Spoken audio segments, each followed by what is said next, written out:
Lumabas sa survey ng SWS noong huling quarter ng 2024 na 36% ang nakuhang net satisfaction rating ng Marcos government.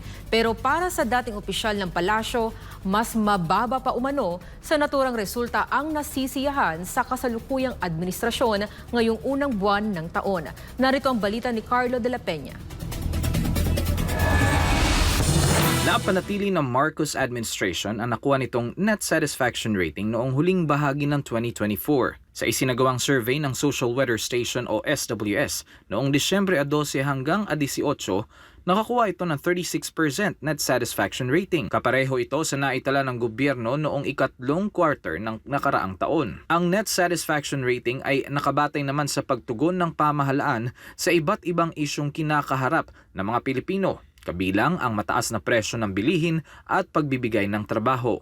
Pero para kay dating Chief Presidential Legal Counsel, Attorney Salvador Panelo, mas marami na ang diskontento ngayon sa administrasyon matapos ang petsa kung kailan isinagawa ang survey. Maaring tama yan noon. Pero marami ng events na dumating. Nariyan yung sa Luneta, di ba? Nariyan yung impeachment. Dahil niyang dinismiss yung impeachment na hindi dinismiss yung mga demanda kay Inday Sara. Dahil yun yung controversial sa GAA. Marami nang dumaan kaya kung totoo man yun noon, wala na ngayon yan. Subsequent to December 24, marami nang pangyayari na nagpakita na ang taong bayan talagang disgustado na, diskontento na. Sa mga kinakaharap na isyu ng bansa, pinaka hindi nasisiyahan ng publiko ang pagtugon sa inflation o mataas na presyo ng bilihin. Nakakuha ito ng negative 12% net satisfaction rating dahil na rin hanggang sa ngayon ay mataas pa rin ang presyo ng mga bilihin kabilang na ang bigas.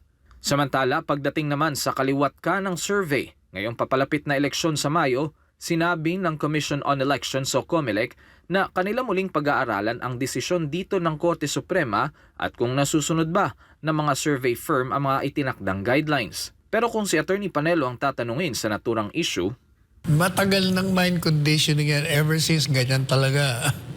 Kaya dapat pagbawal na yan. Pagbawal niya na, tapos ang usapan. I-survey nyo na lang yung kung payag ba ang tao sa administrasyon na ginagawa. Buti pa yun, wag na yung mga popularity kasi lalo na sa eleksyon.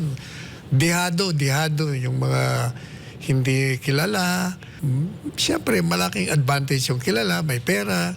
kabilang din sa pinag-aaralan ng COMELEC ang pagre-regulate ng mga survey upang matiyak na hindi maaapektuhan ang pagpili ng mga botante ng kanilang ihahalal na opisyal ng gobyerno. Una namang sinabi ng ilan nating kababayan na mind conditioning lang ang mga inilalabas na resulta ng survey ng iba't ibang kumpanya para sa nalalapit na halalan.